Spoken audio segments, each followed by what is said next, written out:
Welcome to Andy and Ari On3, presented by Culver's. And Ari, I made everybody mad, and I mean everybody. You know, that's just kind of one of the realities that you have to get used to working at On3. It never was like this back in the old days for us because On3 has such a massive college football following on the main account, and we do a lot of things, and they're so good at graphics that, like, that is just part of the job description. Like, I used to make people mad at The Athletic because, like, that's kind of who I am as a human, but, like, never at this rate. Like, maybe once every 6 months, I think somebody would be angry at me. But, like, now it's, like, every other week, and I've actually got, like, my whole body is a callus. It's just one big callus. Well, so the other day, somebody said, well, you went to On3 and all you do is rank things now. I'm like, no, I don't rank things any more frequently than I did when I was at SI or The Athletic. I just have better graphics now. Yeah, they do a better job of cleanly promoting it. That to me is one of the best things about it because your stuff and your name gets out there. But on the other hand, too, the issue that it's not On3's fault is just the reality is that sometimes when they put graphics out there, people only, not sometimes, every time, people only react to the graphic and not the rationalization or the context or even the reason why you think so. I also don't think they care about the reasons. They just want it to look like they want it to look. And I get that. I'm the same way. Like, if I see somebody so my post-spring top 25 dropped on Monday morning. The second it dropped on social media, you don't know ball. You don't know ball. It's just constant. How could you have this team here and this team here? How could you not have this team in your top 25? How could you have this team in your top 10? What are you thinking? Like, basically everybody wants to see what they want to see. But I'm the same way. Like, when you put yours out, I'm going to be like, damn, Ari, you're stupid. I'm not the same way. I like context. I like understanding points.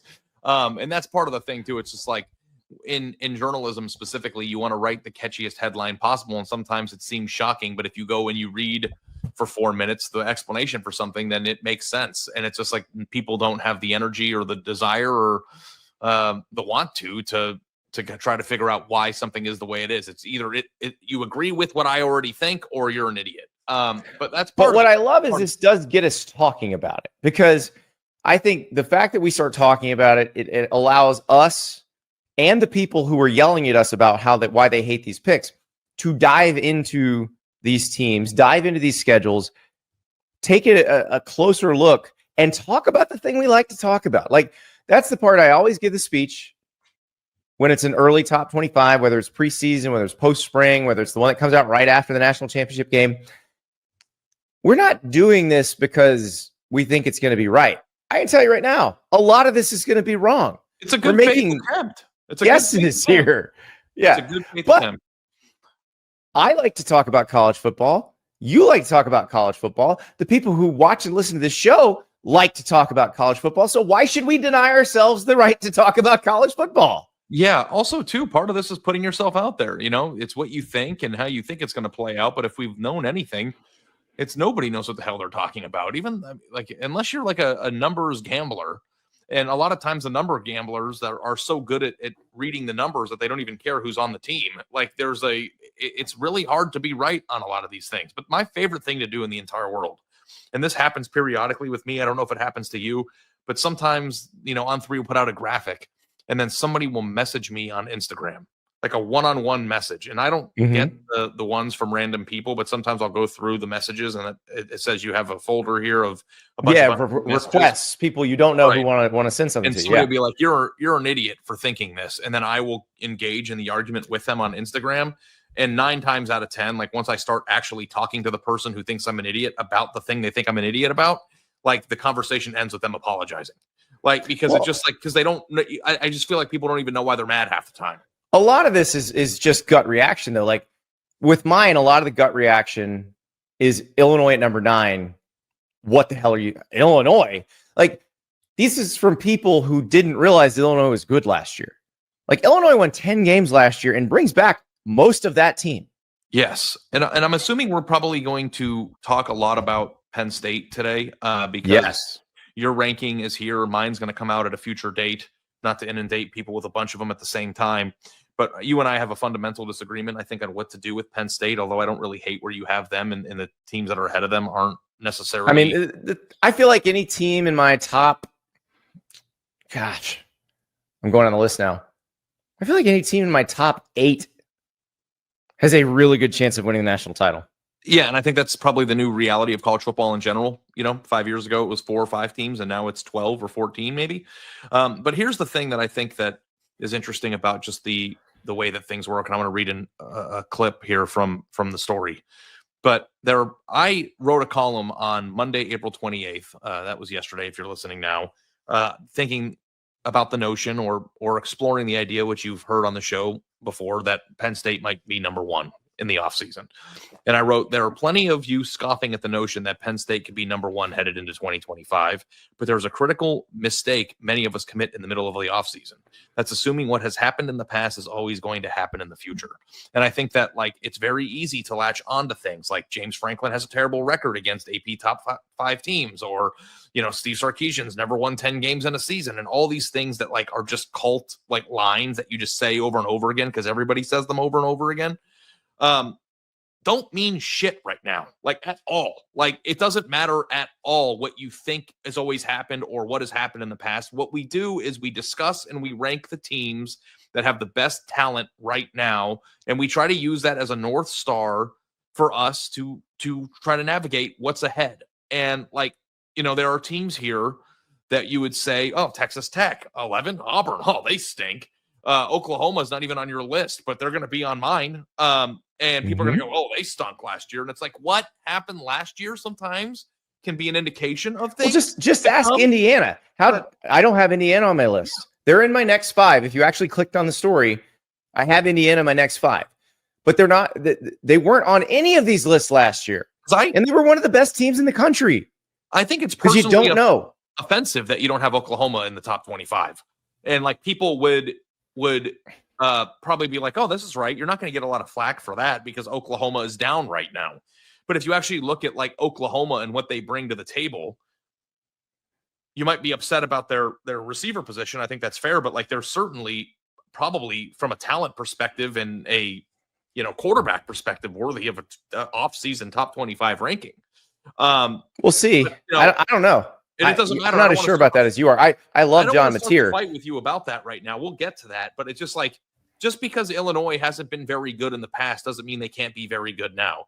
Just because Texas Tech hasn't been very good in the past doesn't mean that the investment that they put into the program now doesn't mean the future. What happened in the past and what happened in the future are very different things, and I think people have a hard time reconciling that. Yeah, and I think that's what I wrote in the description for Ole Miss. And I think the Ole Miss fans are probably not happy with where I have them because I've got them at number 19. But what I wrote about them is if you're not happy about this, that is a sign of health in your program because 10 years ago, 10 years is a bad example because the Hugh Freeze teams 10 years ago were really good. 15 years ago, or before Lane Kiffin, 8 years ago, you would have been dying to be considered one of the best 20 teams in the country. Dying. Now you're insulted because you're at the bottom of the top 20. And I wrote in there, if Austin Simmons is really good, I've got them too low. They're gonna be better than that. Think about how much notions change too, year over year. Because I don't know, you've read the feedback, you've seen this already. I don't know what people are most angry about. I haven't gone through and read the responses yet. But think about the notion of your top 4. And if you would have had that top 4 in the preseason 2 years ago. Well, okay, let's read it for the folks who are listening in podcast form.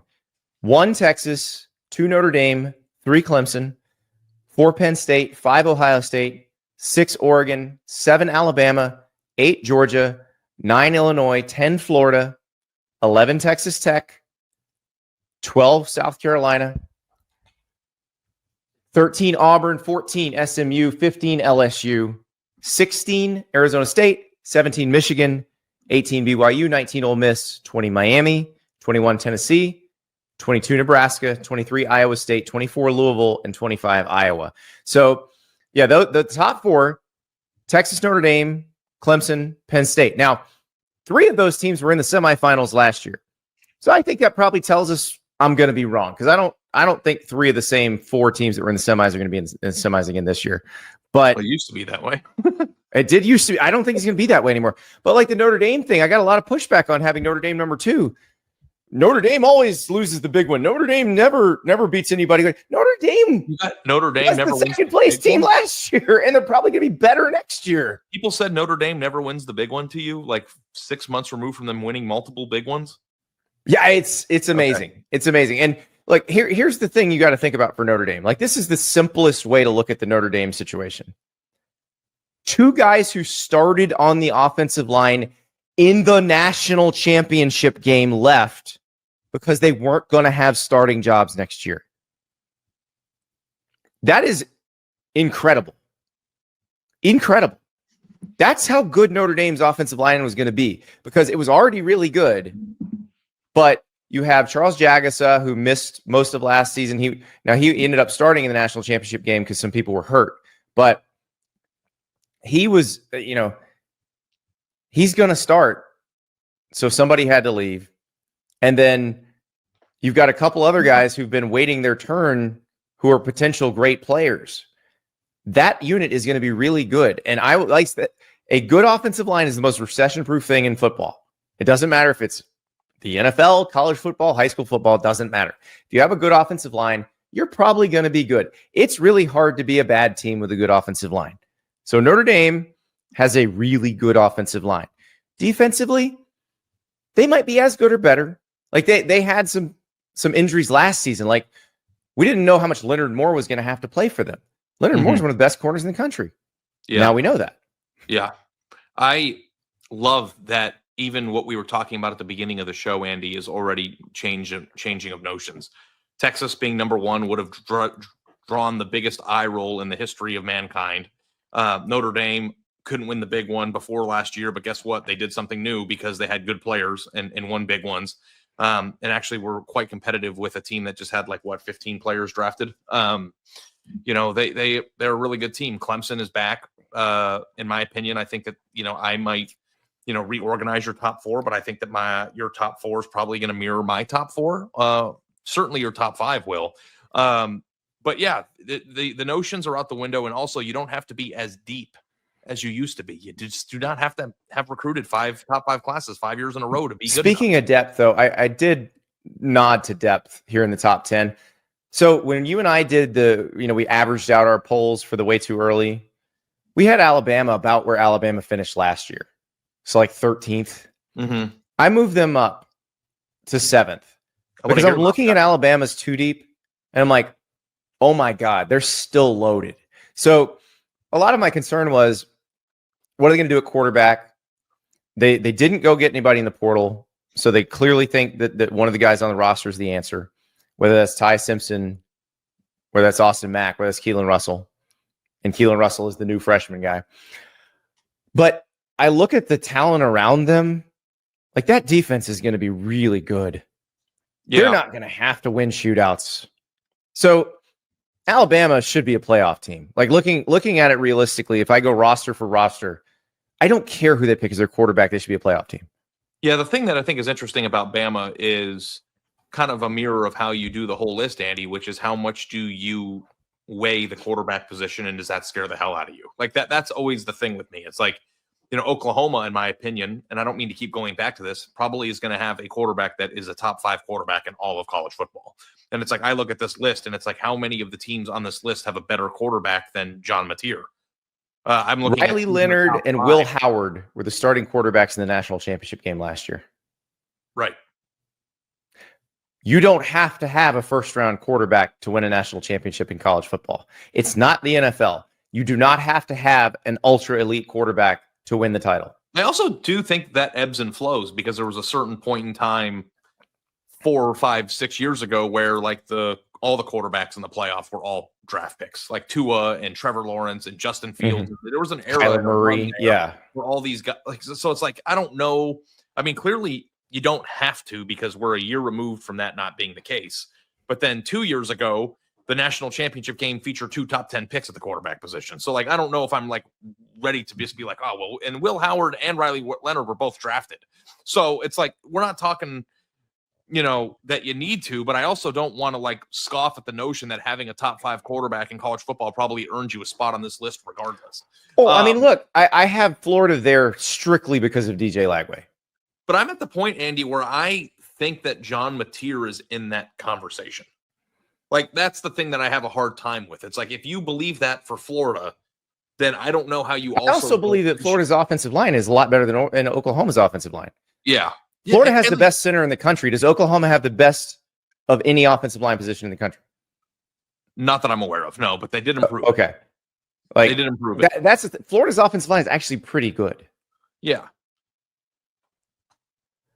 It's interesting. Like, because there's really nothing here that angers me outside of that. And it's like, also, too, if you even go down this list, Andy, a lot of these teams I really do believe could win the national title. I want to hear about process and like the biggest changes that you had from when we did this a few months ago. But like, I also think that LSU may be a few slots too low. That jump out. I'm sure the LSU fans think that. Yeah, I think you're a little bit low on LSU there. And if some of the teams that are directly in front of it would annoy me if I were an LSU fan. I think that Arizona State might be a little bit better than 16. I'm iffy on Michigan, although Bryce Underwood being the starter there could totally sway me. See, so I think Michigan with an even average offense is right where they belong. They're at 17. If it's an above average offense, they're too low. I don't think the offense is going to be as bad as it was last year. I don't think it's possible. So I don't know who their receivers are, and I don't know how easy it is to replace 2 interior defensive linemen that were, first round draft picks. They're first round draft picks. But we've seen the backups play against a really good team in Alabama in the bowl game. Like, we've gotten to see them a little bit. It's not sight unseen. It's not going in blind. Some people think Michigan's going to make the playoffs. So 17, I think, is a completely reasonable spot. But let me just ask you, since you just did the exercise and I haven't done it yet. What were the biggest changes from when we did it, and why did those occur? Alabama going up. So Alabama went from the mid-teens to 7. And that, again, is just me looking at the depth chart going, wait a second. Look at all they brought back on defense. Look at Deontay Lawson's still there. Quay Rousseau's still there. LT Overton's still there. Some of those younger DBs that look like aliens when they got there now have a year of playing experience under their belt. And then you go to the offense, obviously Ryan Williams, Jeremy Bernard, like whoever plays quarterback has people to throw to, and they have good players blocking for them. So the idea that just because they haven't picked a quarterback yet means they should be like a middle of the pack team, they're not. Like, they're talented enough to win a national title. Yeah, absolutely. All right, what else? So Texas Tech was the other big one. And let's talk about Texas Tech in a second. First, I got to tell everybody about Rhoback. I'm wearing my performance hoodie right now because, hey, we got to put on a great performance to defend this top 25. But hoodies, joggers, shorts, polos, you name it, Rhoback is the best. I was missing my Huddle hoodie up in Green Bay. I seriously did not account for the wind chill. The Huddle hoodie by Rhoback is the warmest hoodie you can wear, and it is the most comfortable hoodie you can wear, bar none. There is nobody that makes a more comfortable hoodie than the Huddle hoodie from Rhoback. So if you want to start your Rhoback collection today, go to rhoback.com. That's RHOBACK.com. Use the code Andy for 20% off your first order. If you order these performance polos, I'm warning you now, get multiples because family members will steal them. They're that comfortable. But that Huddle hoodie, that is all yours. If you got to lock it up, lock it up. Don't care. RHOBACK.com, rhoback.com. Use the code Andy for 20% off your first order. All right, let us now talk about the Texas Tech Red Raiders, because nobody made this sort of effort in the transfer portal to reshape their roster besides Texas Tech. This was a massive shift. Massive. This is very similar to Ole Miss last year, where they said, look, we're pushing in. We're going to get everybody we want in the transfer portal, and we are going to reshape the roster, and we're going to try to make the playoff here. And Ole Miss didn't do it. Like, they lost to Florida. They shouldn't have lost to Florida. They lost to Kentucky. They shouldn't have lost to Kentucky. Either one of those games go the other way, they made the playoff. Doesn't mean it wasn't worth trying. Texas Tech has made and continues to make moves in the transfer portal because just recently they get Micah Hudson back, the receiver who'd been there last year, transferred to A&M. He decided to leave A&M. He's back. Cash Cleveland, Colorado's starting center. He just committed to Texas Tech. And then you go, down into the winter portal. You got Quentin Joyner, who had been scheduled to be USC's starting tailback. You got Romello Height, who was Georgia Tech's best edge rusher. You've got Lee Hunter, who is an excellent defensive tackle at UCF. It just keeps going. It really does. The Cole Wisniewski, the safety from North Dakota State. Hunter Zambrano, the offensive tackle he was at Illinois State, but he was a huge like a bunch of schools wanted him. And so Texas Tech was beating out schools that it would never normally beat out in recruiting. Like Quentin Joyner, the former USC running back, he was looking at Ohio State was the other option. The only thing is interesting. If you asked or did a poll of just every random college football fan in America, do you think any of them could, what do you think the percentage of them being able to name Texas Tech's quarterback is? They're not Texas Tech fans. I'd say 2%. 2%. 2% are going to get Baron Morton's name right.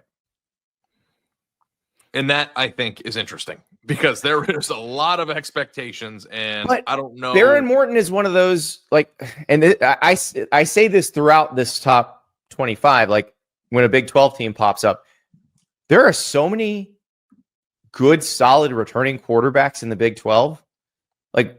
Obviously, Sam Leavitt, we've talked about him a ton because he took his team to the playoff last year. But Sam Leavitt, Jake Retzlaff at BYU, Baron Morton certainly belongs on this list. Sawyer Robertson at Baylor, Avery Johnson at Kansas State, Josh Hoover at TCU. It's a lot of dudes. Caden Salter at Colorado. Let's not forget. Caden Salter's at Colorado now. He was at Liberty. Jalen Daniels is back at Kansas. Yeah. Yeah, no, there's a lot of good quarterbacks on the list. I'm just interested. And he threw for 27 touchdowns and only 8 picks last year. That's what I'm saying. Baron Morton was an underrated QB last year. So you put this much talent around him, I think he's going to be better. Yeah. The Big 12 is going to be fun again, isn't it? Oh, it's going to be spectacular. It really is going to be spectacular. Now, look, Texas Tech has an easy non-conference schedule. State did such a good job of making the payoff of the wild Texas or Big 12 race. They paid that bet off at the end of the year. All were hyper focused on the Big 12, and rightfully so, because they had an automatic bid to the playoff. And it wasn't a letdown when they finally got there. Arizona State held up that, I would say they should have beaten Texas in the Peach Bowl. Let's be real. They gave up a 4th and 13. But don't you think that last year's Big 12 season was an absolute success as a conference? Yes. And I know it was exactly what all the college football nerds among us, you, me, our friend Dan Rubenstein and Ty Hildebrand at Solid Verbal, Bill Connolly at ESPN, all the nerdy types said, this will be the most fun league every year because the teams are so close together at the top. It's going to be the same thing again this year, I think. Yeah. If you go, last year they had 6 teams that were mathematically alive on the last day of the season to make the conference championship game. Yeah. That's incredible. That's all you can ask for. And then the question is with the Big 12 is, will they ever have, or will they have in the future, a team that's good enough to win big? Not just win out against a bunch of evenly matched teams in the conference, but actually get to that stage and win big. And Arizona State almost did it in their first attempt ever in this system. Yeah. Texas Tech spent like that sort of team.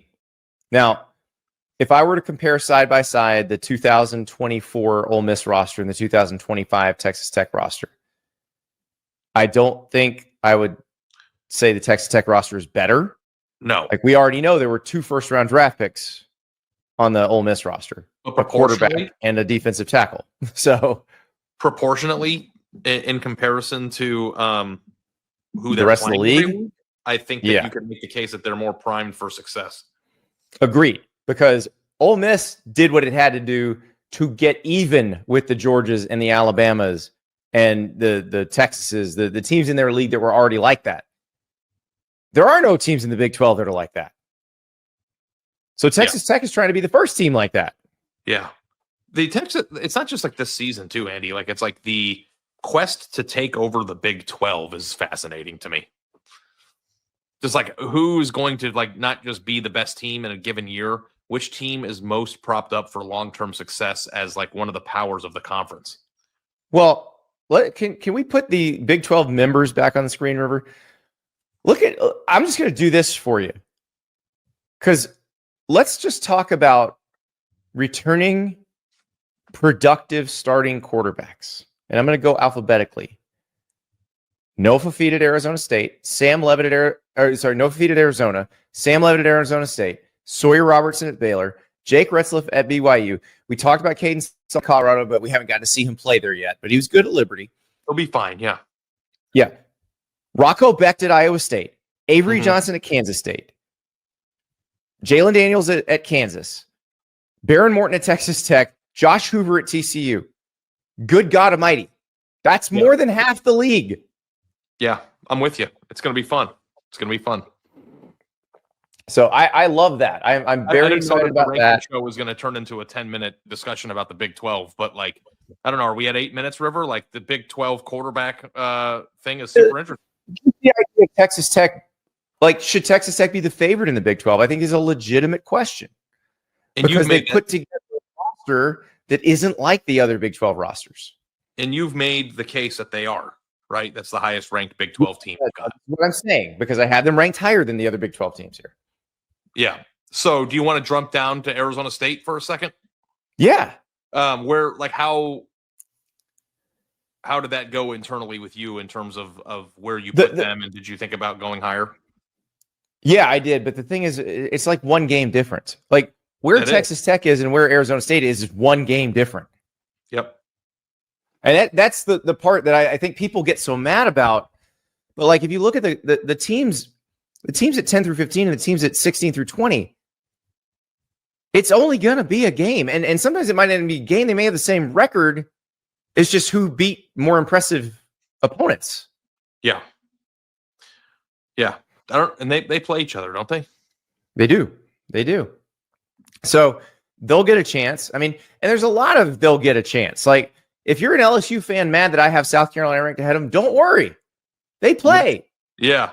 LSU in Florida, they play. I just think it would be really cool if like things came together in Lubbock and it was like really cool to be there for a game. Yeah. Oh yeah. You've been to Lubbock for a game, right? I've never been to Lubbock, period. Oh, it's fantastic. Games in Lubbock are awesome, especially at night. I would love to go to Lubbock, especially with all these like cowboy shows on TV now too. Like I want to feel that energy. I want to go to a dive bar and drink Bud Heavy out of a glass bottle. You just want Billy Button to sidle up next to you so you can talk about the oil industry for a little bit and then hit the game. The oil industry is fascinating to me, and I want to be a part of it somehow. If you want any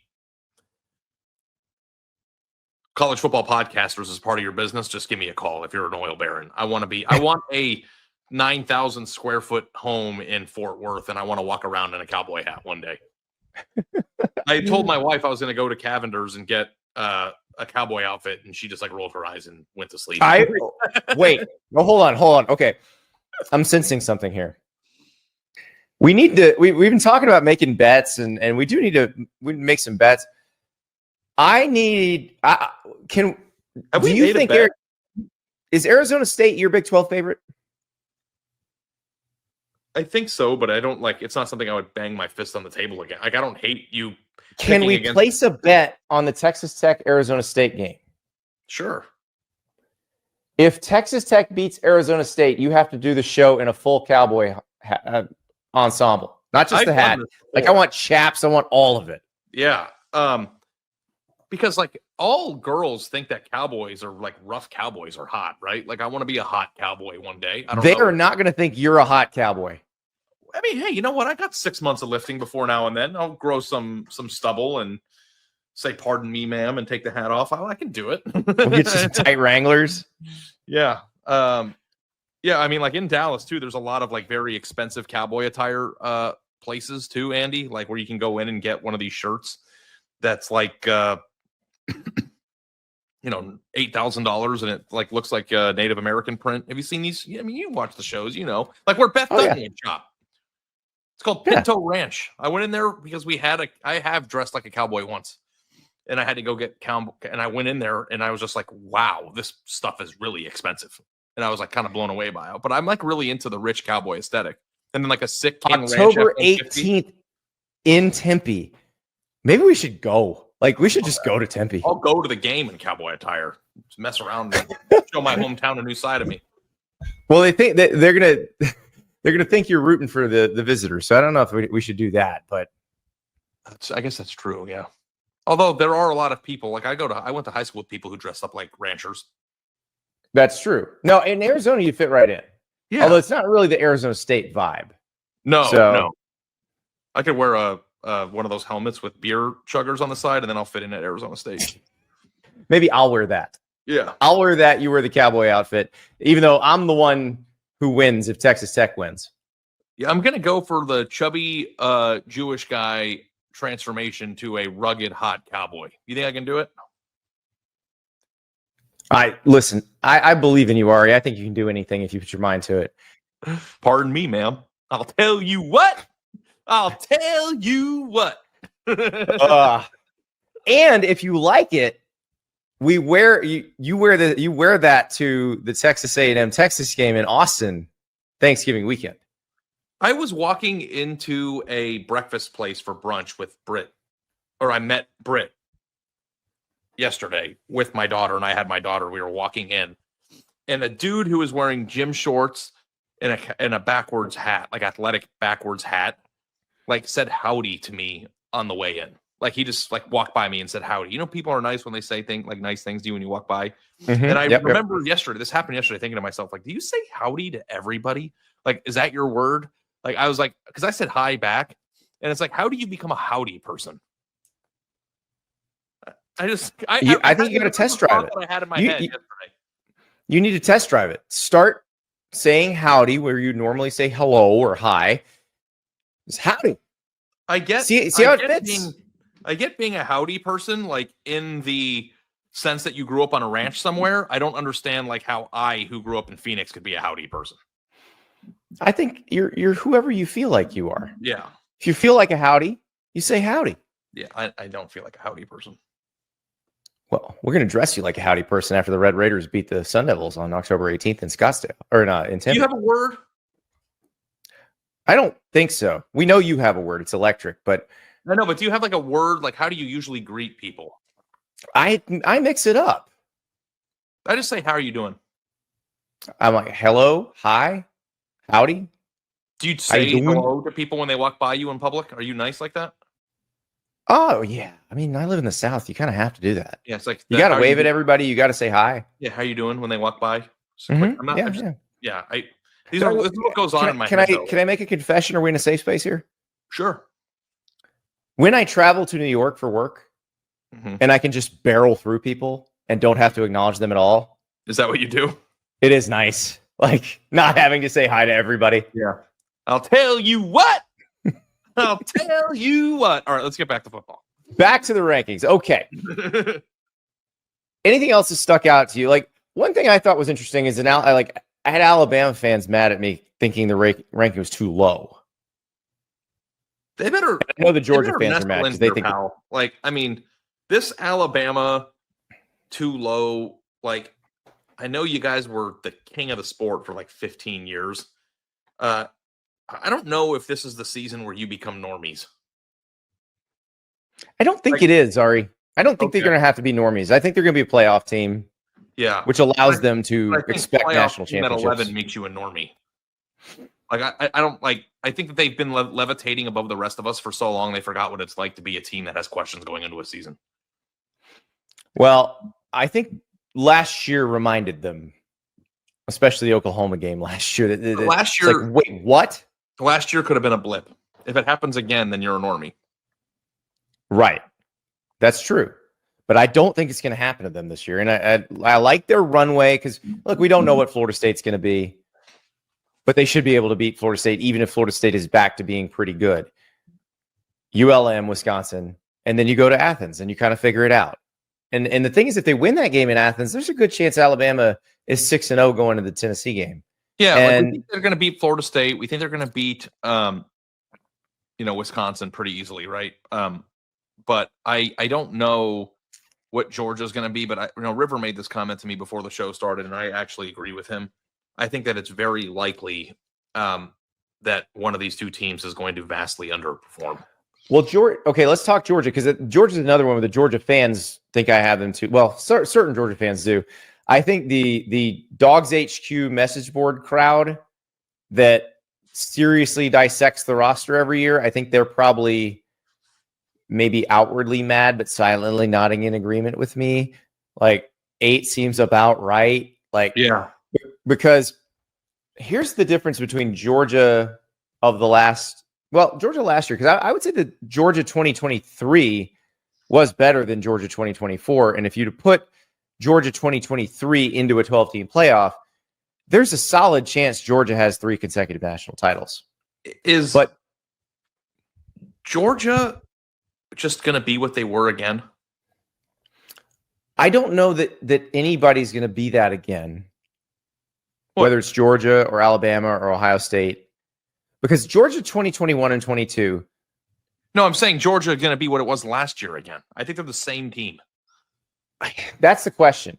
I think it really is going to depend on how some of the younger players develop. Like, do they have the level of alien on the defensive line that they've had in recent years? I don't know if they do. Like, they're going to probably have 1 or 2 defensive players who are destined to be first-round draft picks, but are they going to have 4 or 5? Because that's when they become super death machine. And I don't know if they have that right now. Like, and they had 2 first-rounders this past year on defense. Yeah, I think they're going to be good. I just don't know if they're going to be great.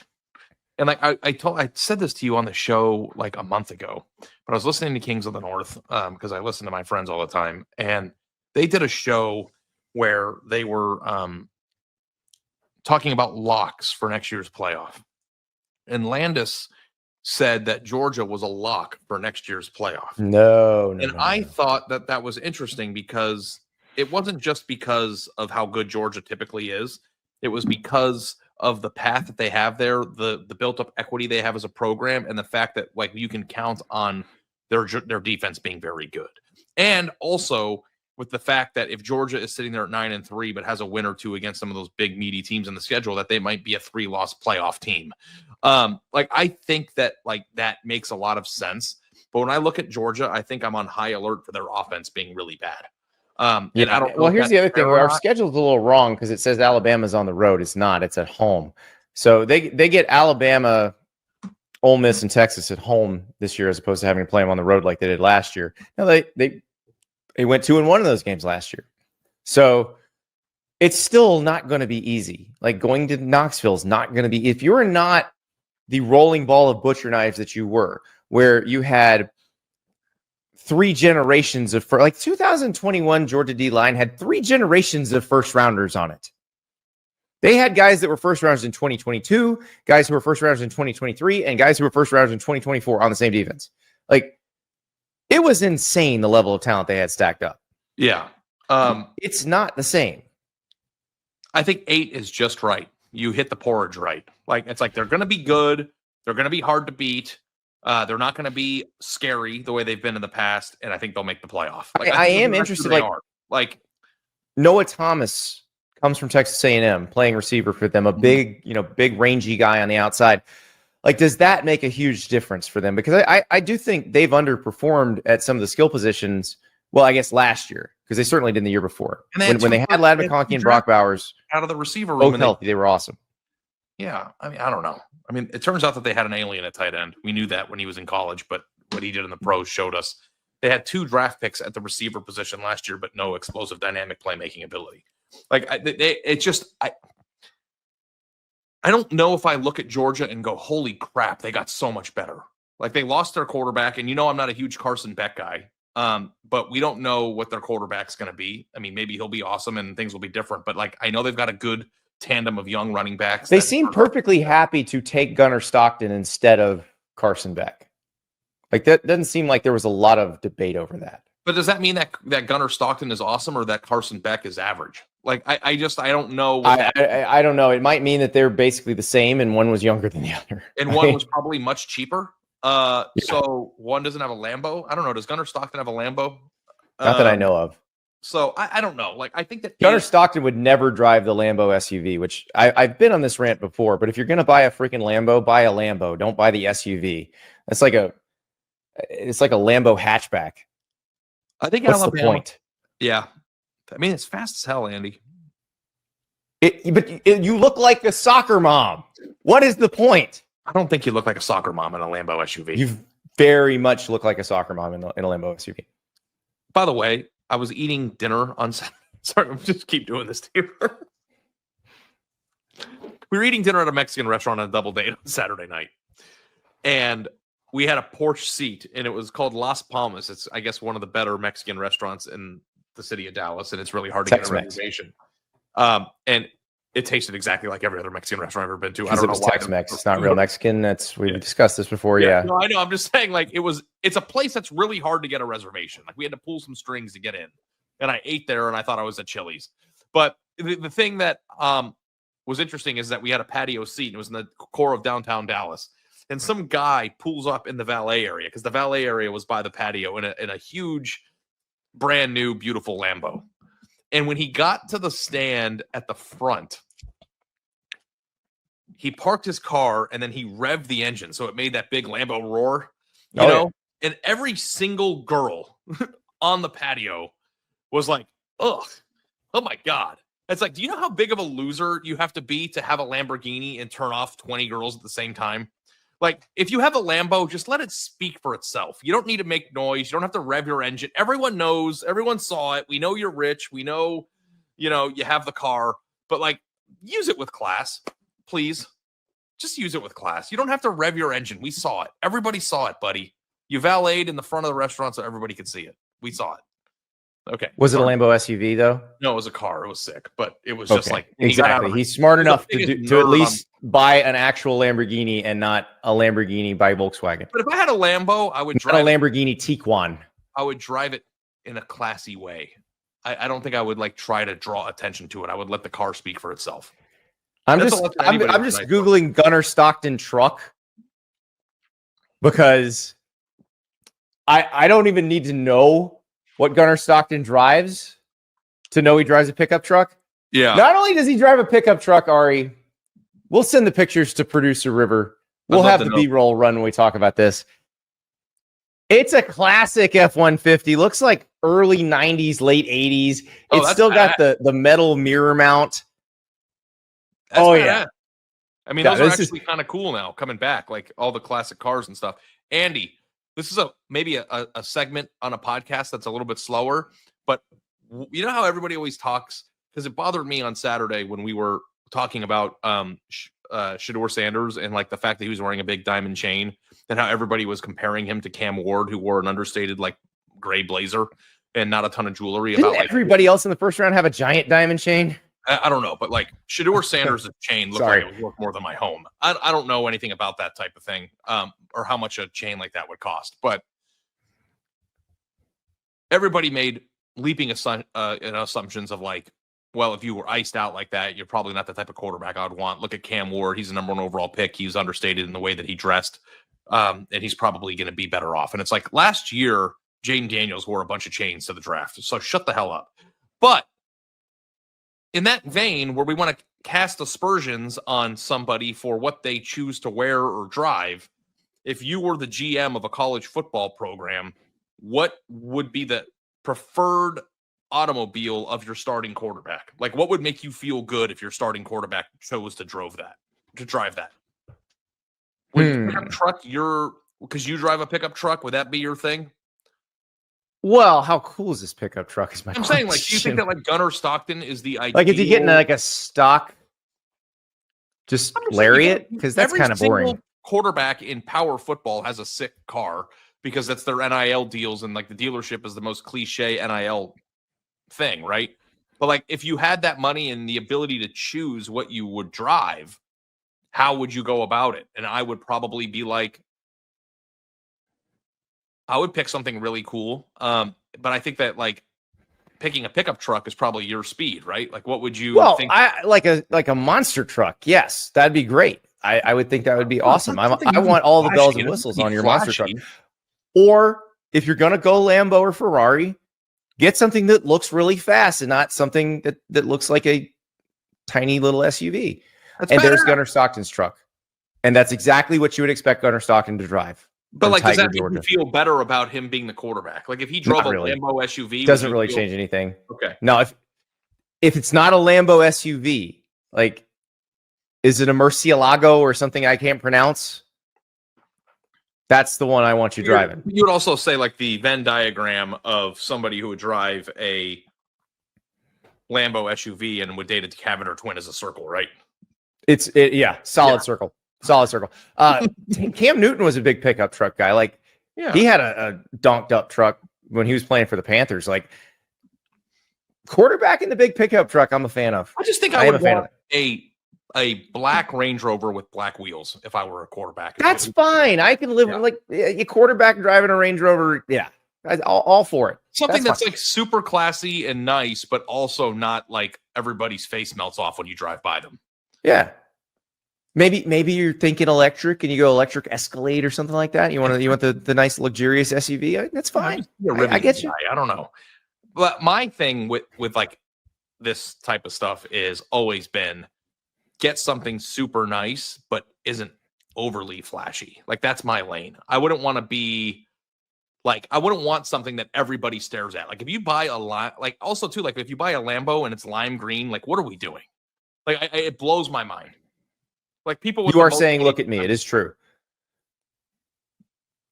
It is true. You have a lot of money. Does mean you have good taste. Like, if you're going to get a Lambo, get a black one. Like, get a matte black one, and not the SUV. It's pretty simple. Okay. This show is going to probably get us some views. Hey, I'm not gonna listen, Ari, that was a Georgia discussion just now. Like, what we said, and I guarantee you there are Georgia fans going, I will take my man, Gunnar Stockton, in the vintage F-150 10 times out of 10. Well, also over Lambo SUV guy. Gunnar Stockton is from Georgia, and he drives maybe a truck that you could conceivably think he might have had for a few years now. But also, too, talking to somebody who is very interested in like retro trucks from the 80s and 90s and retro cars in the 80s and 90s, like that has gone from like in like 2005, that would have been a beater. And like now it's like cool. Like, I think that you're seeing more and more of those. I've seen a few this vintage, like late 80s, early 90s F-150s that people have completely restored. I don't think people appreciate they are really cool. How cool of a car you can buy with 20 grand. Like, I don't think that people realize that. Ari's talking about his own Mercedes that he just bought. I didn't pay that much for it. But like, even if you don't like the car that I bought, you can find your favorite car. Can I ask you this though? 20 grand. Would you trust a quarterback in a 2001 Mercedes 500 SL? I would trust the GM if he drove it. It's not an athlete, but not the quarterback. That's not an athlete car. That's an investment banker's car. And that was the aesthetic I was going for. Like, what would a stockbroker in 2003 drive? That's what I wanted. All right, I'm glad you've accepted the fact that it's Patrick Bateman's car, not. But also, when I drive this thing, I've driven it in public maybe 10 times, and 100% of the time, if I get out of the car and there's a male there, that person says that's badass. It's a 100% because you don't see him anymore. Yeah. Meanwhile, your wife, when you got it, said, "She won't even. I love you. I'm glad you're happy. I don't get it." Yeah, I don't get it. Well, it's like, we're at the point I don't know if I'm having a midlife crisis, but it wasn't overly expensive and it had very little miles on it, was well taken care of, and like, I'm going to have it for the rest of my life. I'm going to take care of it like it's my child. But let's put a poll on this. I'll put this out on social media. Do you trust your quarterback more when he drives a vintage F-150 or a Lambo SUV. I know because I think the Georgia fans are feeling more confident now. I know we're kind of joking about. I'm not. No, about like the car thing, but I guarantee you there are Georgia fans out there that are probably like, "Oh, thank God our quarterback doesn't drive a Urus. Thank God he has a truck and it's just a normal." It even sounds like the doctor you go to get your pee stuff checked. Urologist. Yes, a Lamborghini urologist. Yeah, I sent the pictures of my car to River, and I want to know what people think because I'm obsessed with it. So if he can put them up there, that's great. If not, that's fine. But like, I'm okay with whatever stereotype. I look at Gunnar Stockton in that truck. He looks so happy. There's nothing better than driving a fun car like that saying, Andy, that is, look at that back. There it is. That's not a quarterback's car. That's a quarterback's car in 2002, not a quarterback now. I took my daughter in it like early in the morning on Saturday to get my wife coffee and took the top off, and like she was so happy. It's like I'm just creating memories, man. That is just, I look at that and I get teary-eyed. Okay. Who else is going to create memories this season according to my rankings? Let's see. Let's head down the list. I got Nebraska at 22. I got Tennessee at 21. The Tennessee thing, I was already going to move them down even before the Nico stuff happened. We do have to have a discussion about this. I was getting bad feedback. I felt like I was getting bad feedback.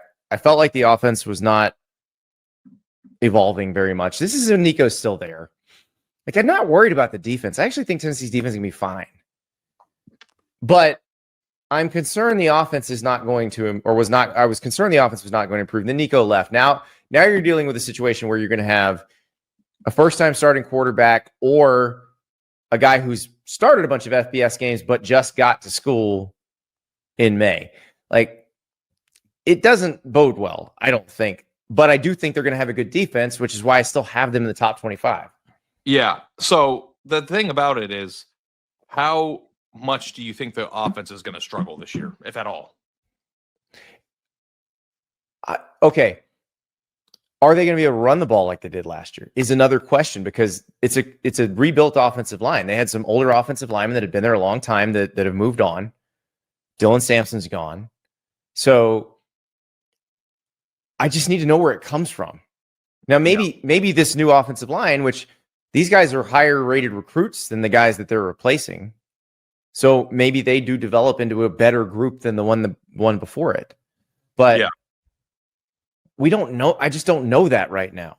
But I think that's a rational place for Tennessee, a team that you think is not crap, but a team that is kind of in the mix, will be a hard out. And if things, like, I mean, I feel like if Tennessee finished the season at, 15-20, that they would feel pretty good about how things went, all things considered. No, I think so.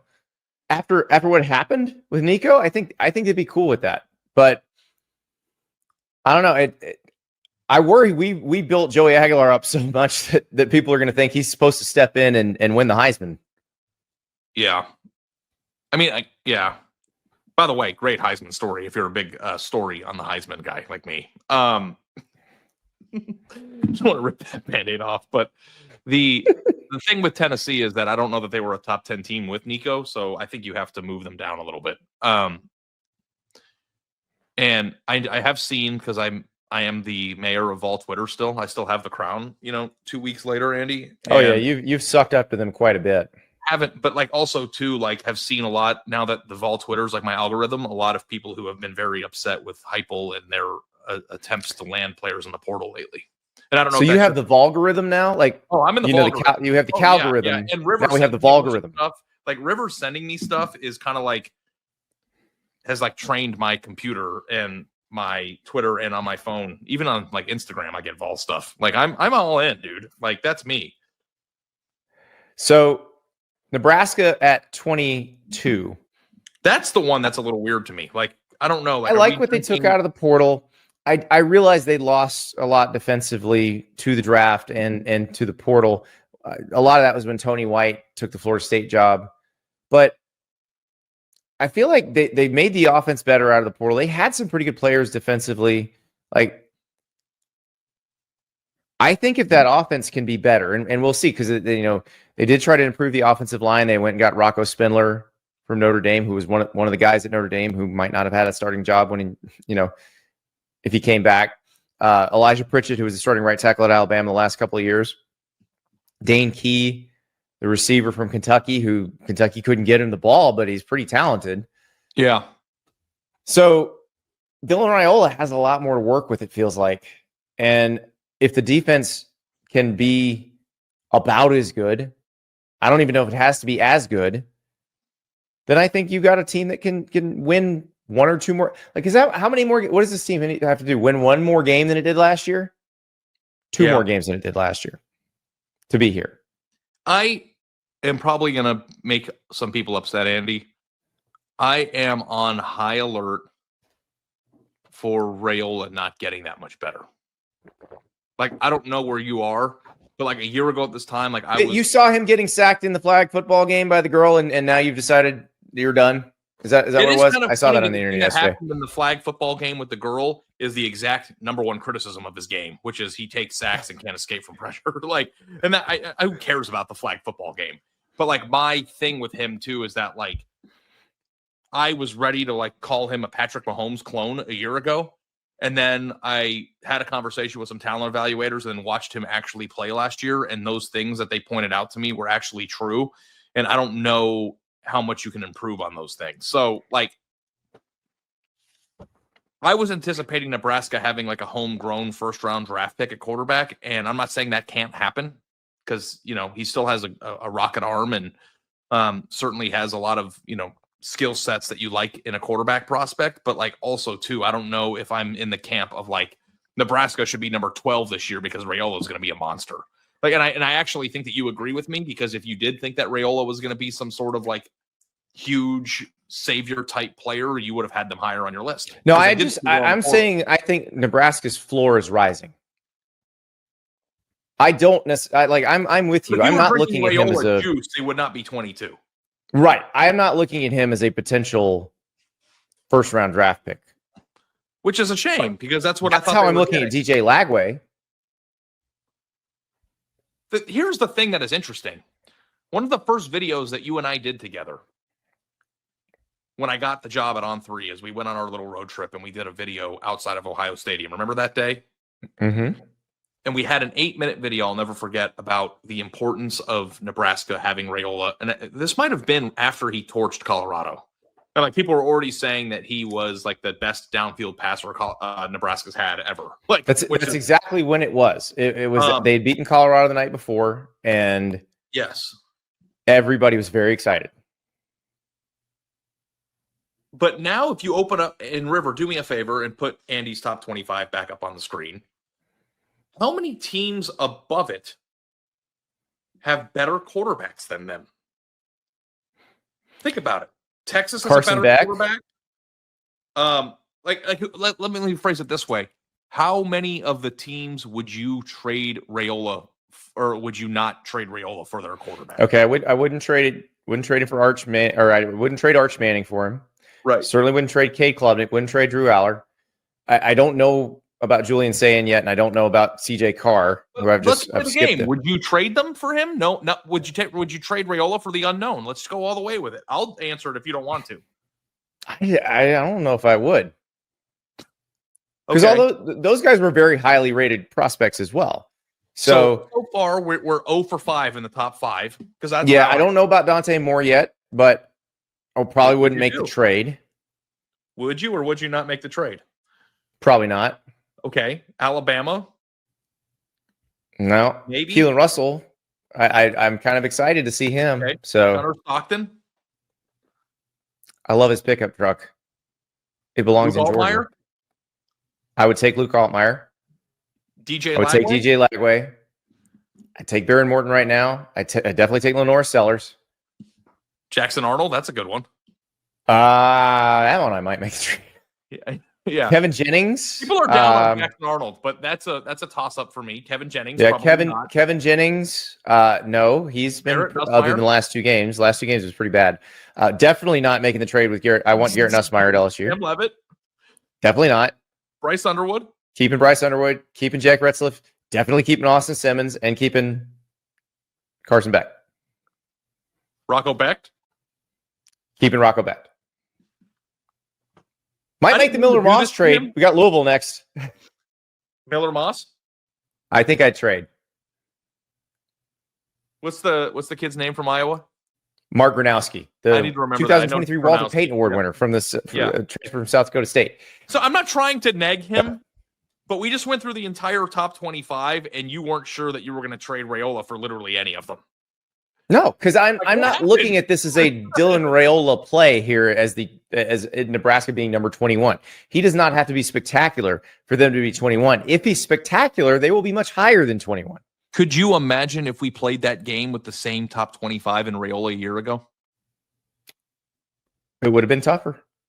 Like, I would have probably traded everybody for Raiola.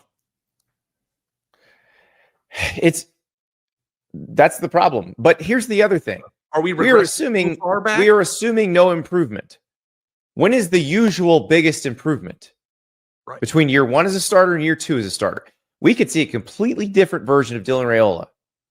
And if we see a different version of him, then maybe we are willing to trade him for everybody. Maybe he is a first-round draft. Like, we throw these guys aside, I feel like, after 1 year. But remember, Joe Burrow, after 1 year as a starter, we were like, he's average. Mm-hmm. Jaden Daniels, after 1 year as a starter, he's average. That second year as a starter, people blow up. And he can. I'm not trying to be mean, and I'm not trying to get the entire Nebraska fan base to hate me because they're going to hate you. The one thing that's different about Raiola that was not true about Joe Burrow is that there is a certain flaw in his game that is glaring if you pay attention to it. He also has a new offensive coordinator in Dana Holgorsen, and they're going to play in an offense that can help mask some of that stuff. And if they do, he might be awesome. But Nebraska is very interesting because you usually see that name on that list because you're excited about what they have. And I think that you tell everybody what the problem is. Because you're talking about how he moves in the pocket, how he senses pressure, getting the ball out, right? I feel like if he has pressure in his face, the play is dead. I think that can be improved upon with reps. And it's not always improved upon, but I think it can be. The inability to evade pressure too, which is a branch of what I just said. But right, because like Jalen Milroe is one I always talked about, where it was shocking that he was that fast, but did not seem to have the sixth sense that some of the other quarterbacks have, who are not nearly as athletic, of when to move to avoid pressure. So, yeah, it's some guys have that and some don't. Like, some guys are just magicians. Like, you look at Peyton Manning, who could not move at all. But every time you'd see a clip when Peyton Manning was in the NFL of a dude about to sack him, you'd see him take that half step in one direction and figure out how to get the ball out. The thing that I think is a problem is that Raiola looks like Patrick Mahomes. He acts like Patrick Mahomes. He does the cosplay thing. Like, look at this picture. It looks like a picture that you would see, the same head. Right. And Patrick Mahomes is one of the best who has ever played the game at dealing with pressure and figuring out how to overcome. Mahomes a play is never over with Patrick Mahomes. Correct. Ever. So we have to stop. Right, because the costume has been very effective. But we have to stop with the comparisons. But he did a hell of a job with the costume. He did. And he did himself. But now he needs to make his own way. And here's the thing. If Nebraska continues to get better with Dylan Raiola as the quarterback, that's the job. That's the job. You got to win some of those games you didn't win last year. So you can't have, and I realize the Big Ten schedule is not just flipped like the SEC one is. So it's not pound for pound, but like you can't lose to UCLA this year. You should beat USC. Although that's another conversation we can have because maybe USC is better. But you should be able to beat, UCLA and Minnesota and Maryland and USC and Michigan State and Northwestern, and I just gave you the path to a 6-3 record in conference, and you should win all your non-conference games. That's a 9-3 Nebraska, which would be ranked higher than this, by the way. Yeah, I need to look back at Nebraska's schedule because I don't have the ability to recall anything off the top of my head. But, we just had it on the screen. But I'm looking at the schedule from last year. I mean, they lost 0 games to teams they shouldn't have lost to last year, which is UCLA. They should have lost. They should have beaten UCLA. I guess UCLA, but their other losses were Illinois, Indiana, Ohio State, USC, and Iowa. Like there aren't any. Like Nebraska might have gotten their way out of the, oh my God, I can't believe that happened, like every week, like losing by a possession. But see, if they are that team, like if they are that team that doesn't lose to teams they shouldn't lose to anymore, 8-4 is a really realistic record, and that's probably going to have them ranked near the bottom of the top 25. And Nebraska literally almost beat Ohio State last year on the road. I don't think people remember that. Like that. Yes, like and the Illinois game was close. Yeah.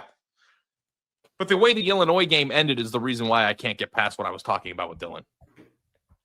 And I am willing to give him the benefit of the doubt because it was his first year as a starter, and now he's in his second year as a starter. And if he's the same guy, then I will be right there with, like, a month into the season. If he's the same guy, I'm going to be right there with you. But I want to give him a chance to show he's not. The thing that I find interesting, Andy, is quarterback evaluation and what people say can be fixed and what people say can't be fixed. Like I've always been kind of dumbfounded by you can't fix inaccuracy. Correct. Like that. There's like certain things that's like if somebody you can't fix processing. Like right. Like there are things that you hear a lot in the draft process of like if they have this issue, they are like doomed. But like where does evading, escaping, maintaining cool, and extending plays under pressure fall under that? Yeah, because I feel like you got to know how much pressure they've faced. Like, and this is a challenge as quarterbacks change levels. We see it when quarterbacks go from college to the NFL. We also see it when quarterbacks go from high school to college. A lot of times you are on such a physically superior team at the lower level that you don't see any pressure. And so the first time you're exposed to it, you may not know how to act. But if you're exposed to it for an entire season and you're like, oh, I remember what this, so this is what I did wrong last year, so I'm going to do it this way this year. I think it's something you can get better at. Yeah. I think it is. Or Nebraska could be better at protecting. I don't know if we can keep this podcast going for another 2.5 hours because I'm so interested in this. What did you struggle with the most? Well, you know what? Why don't we save this? Let's talk about it again tomorrow. Okay. I would love to. Because there are teams that are not on here that I think we got to talk about. I mean, I tanked the show. Like, I honestly feel like I could get fired after that. Like, I tanked the whole thing. You didn't tank it. Listen, the Lamborghini Urologist versus F-150 discussion is a legitimate quarterback discussion. I don't care what you say. Here are the cars that River suggested that he would like for his quarterback that I think are interesting. Ford F-150 or Toyota 4Runner? Two very different things. Toyota 4Runner is your junior lacrosse midfielder at a very bougie high school. Or Will Staples? No, he's not going 4Runner. I thought you guys were going 4Runner, no? No. We're going truck? We've moved on to the pickup truck. So I don't think he's going to be a quarterback. Badass though. The new 4Runner is badass. I think he's going to be handing the ball between his legs to the quarterback, but I don't think he's going to be a quarterback. Yeah. Also, by the way, if your son's an offensive lineman, he has to drive an F-150. Like, there's no other. Well, or you could be me driving a Toyota Corolla, and you know what? Got me from point A to point B. Changed. I can picture your son sitting on the bed, coming down. What's that called? The tailgate. His tailgate. Lift gate. And just shooting bottles in the wilderness. You know, like that's what I think of an offensive lineman. Is that like just two Varsity Blues for you or what? Like, I don't know. Listen, he's watched Varsity Blues, and I definitely think he felt a kinship with Billy Bob. Varsity he gave it a 10. How my high school works. I give it a 10. Sorry again, guys. I hope you like me. I messed up, but we will. No, what you've done is you've allowed us to talk about this some more because There's some other teams we got to get to. Put the ranking back up, River. Here, let's do a cheat sheet of who we need to talk about. We need to talk about Florida. We need to talk about LSU. We need to talk about South Carolina. We need to talk about Michigan. We need to talk about Miami. We talk about Ole Miss. We need to talk about who of the teams not on this list. Omission. Indiana, Texas A&M, Missouri. We got a lot of teams we need to talk about. Yeah, I don't think we need to talk about Florida. We've talked a lot about Florida, but we can. I guess everybody knows how we feel about that. I'd love to talk about Oregon. I'd love to talk about Oregon. I tell you what, of the top 10 that we didn't talk about today that we need to talk more about, Oregon and Clemson. Yeah. And like Clemson, I think we've both been on record of like, hey, they've got good players everywhere. They're going to be good. But like, I think that Illinois probably deserves a little bit more of a magnifying glass. Of a discussion. Like, yeah. But SMU too. Like, what's going on with SMU there? This is going to be a week worth of podcasts, to be honest. And then we'll do it again when I do it. But well, I'll tease another one because we didn't talk about this team at all. I got Louisville down there at 24. Mm-hmm. Go look at Louisville's schedule. Is it easy or hard? It's much easier than last year, and I think they're going to be a better team than they were last year with an easier schedule. Yeah. I might have them too low. And I'm going to use this afternoon, too, to like make some more notes about what I didn't like about this. I love it. Bring your complaints to me. Bring all of your complaints to me. We'll talk to you tomorrow.